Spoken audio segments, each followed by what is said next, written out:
Welcome to the Feral Friends podcast, where we talk everything fitness, wellness, and PCOS. Today's episode 10 Reasons Why You Should Be Doing Pilates. Welcome to the Feral Friends podcast, where we talk hormones, healing, and the messy middle of becoming your best self. I'm your host, Erica, and I'm here to have the real conversations to help you move forward in your health journey.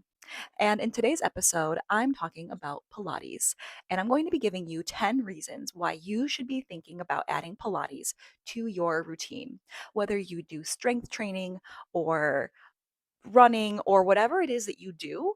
Pilates is such an excellent addition and will support you. And I made a list so I don't go off on a tangent. So, a little bit about my story with Pilates.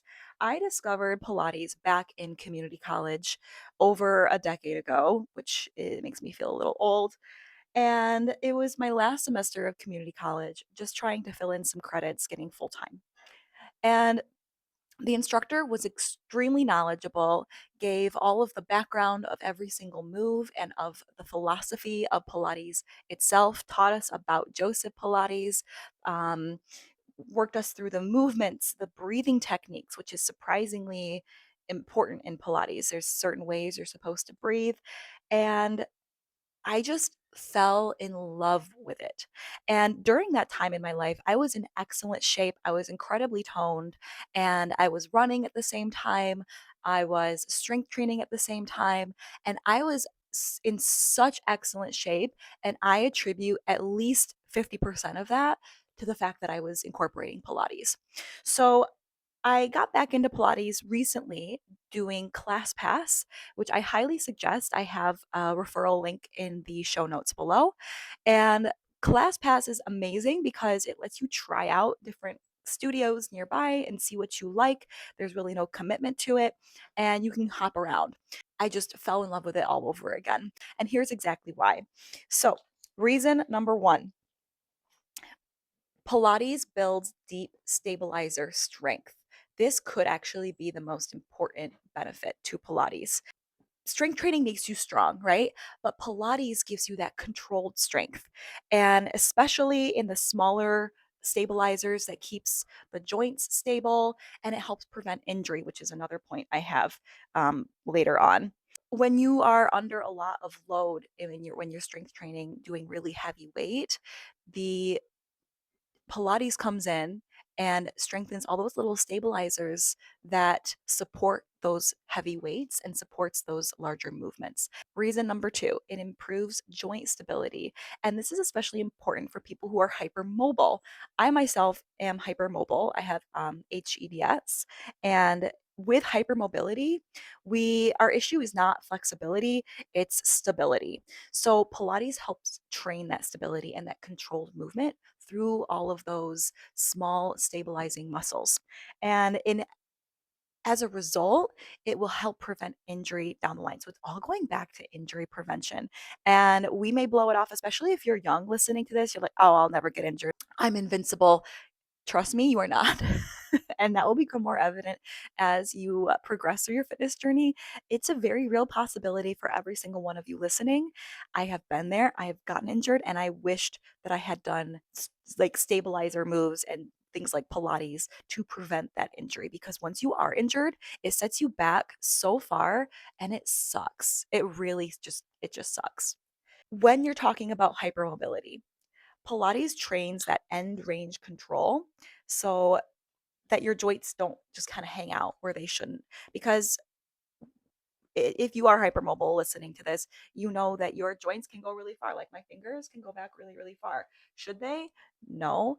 But having the strength to prevent your joints from going too far to the point where they shouldn't will help prevent that injury down the line, if that makes sense. Reason number three, it rewires proprioception. So, proprioception is your body awareness, being aware of where your body is in space. What that translates to is better alignment, more control, like we were talking about, and that will result in fewer compensation patterns while you are lifting. So I wrote some things in my notes that proprioception could help. So one of them is squat depth control, hinge mechanics, and overload positioning in lifting. My cat came to visit. Reason number four, and this is the big one I was going back to in the first three, it reduces injury under heavy load. When your stabilizer muscles are stronger and you have better control over them, your risk of injury drastically decreases. That is huge for me. And since starting Pilates, I have felt so strong in the gym and it supports what I do. I'm able actually to lift heavier because I feel more confident in the movements. I'm not compensating in the movements and I have good form in the movements. And I have not gotten injured from strength training, knock on wood, the past couple years because of adding that component.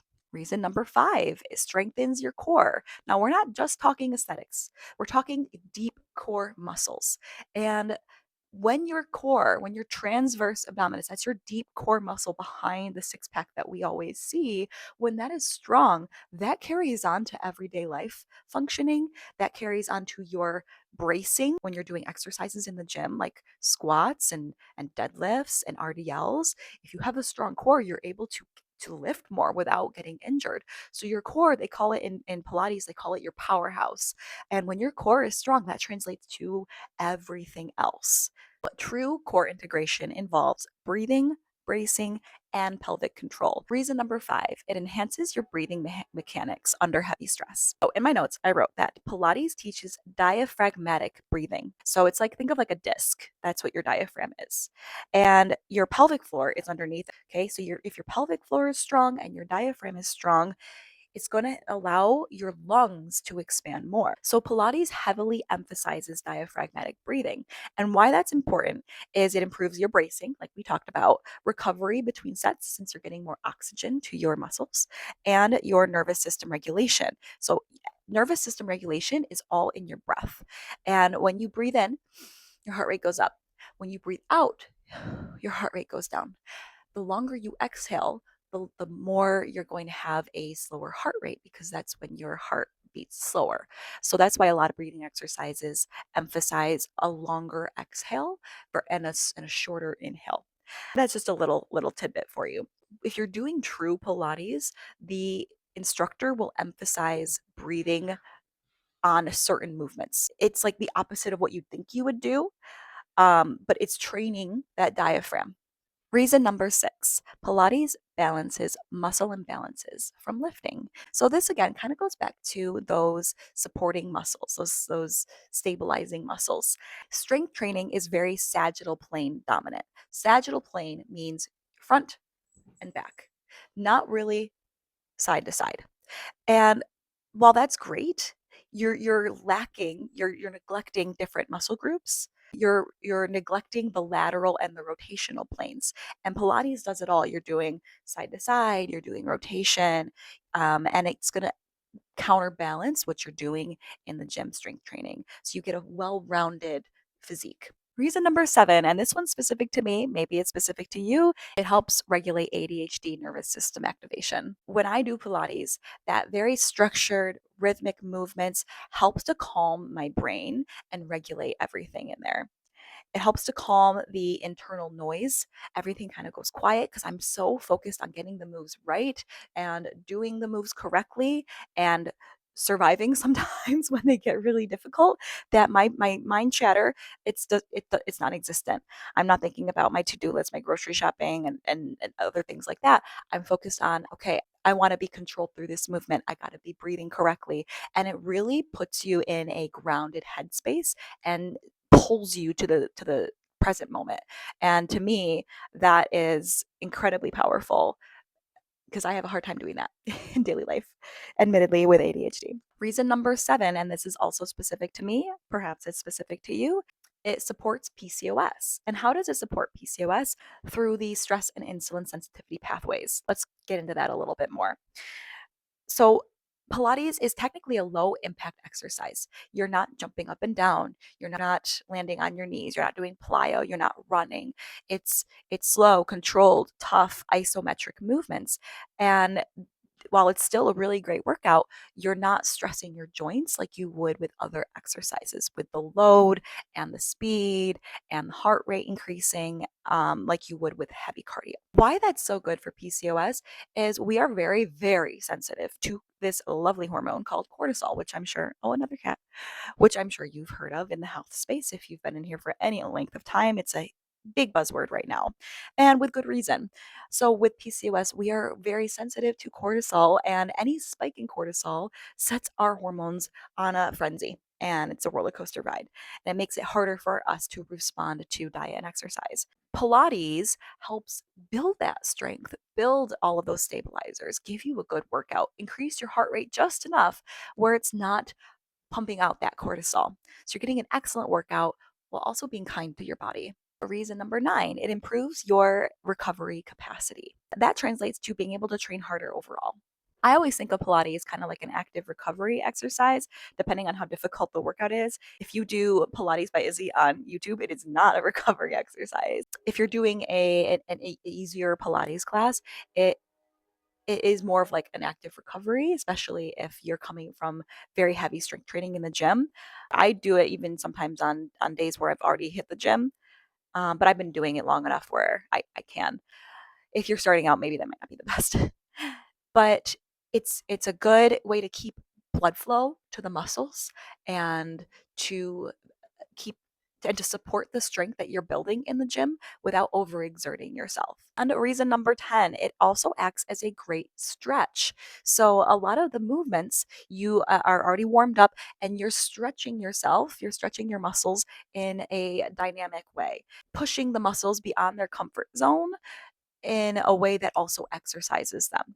I always leave Pilates feeling a little stretched out, a little limber, and I know it's just a great way to support the strength training that I'm doing by giving my body a little stretch. So, how often should you do Pilates? It's honestly it's up to you. If you are not doing any strength training, you can do it probably up to 4 or 5 times a week. If you are already doing strength training, I typically stick to 1 to maybe 3 times a week. 3 would be a lot. So 2 is kind of my sweet spot, but really just 1 or 2 for me if you're already doing strength training. How long should the Pilates session be? They can be as short as 20 minutes. You can go as long as up to 45 minutes to an hour. My classes on ClassPass are usually about 45 minutes. How do you structure Pilates into your program? So I usually do Pilates on my rest days, a day that I'm not going to the gym to strength train, or I will throw it onto my upper body day. Um, I've done it on lower body days. That's a little extreme. Don't feel like you have to do that, but schedule-wise, that just has happened to me. But I would suggest you do it on the days that you're not going to the gym. If you want to get into Pilates for the first time, you're completely new to it, start at home. There's thousands of videos on YouTube. Just look up Mat Pilates. Reformer Pilates is a whole other thing. You need a whole reformer machine, and that's a bit much. But that's a great way to start. You can start with ClassPass. Like I said, I have a referral link in the show notes below, and you get a free, I think it's 7 day, I think it's at least a 7 day trial. And check out the studios nearby. And there's a lot of them that accept ClassPass, and you could pop in and see how you like it. And I have found that doing Pilates classes through ClassPass ends up being cheaper than signing up for the studio itself. So, and you can do as many ClassPass credits as you want. Highly recommend. Definitely look into that. I personally like going to a class. I feel like I push myself more. I'm more motivated because I'm very driven. Like, oh, I don't want that girl to beat me. All these girls can do it. I can do it, and I want to be able to do that move too. Or, oh, she's not doing the modification. I don't want to do the modification. Like, it really pushes me. That's just my personality. If you're like that, then maybe a class environment would be better for you. So that would be my recommendation if you're getting into Pilates. And I highly suggest it to support whatever strength training that you're doing or whatever fitness goals that you have. It's such an excellent workout. I love it so, so much. Thank you for tuning in to the Feral Friends podcast. Be sure to follow to see more episodes like this and share it with your friends, share it with somebody who could benefit from Pilates. And be sure to follow me on social media. I am only Slightly Feral on TikTok, Instagram, YouTube, and Spotify. And I will see you in the next episode. Love you. Bye.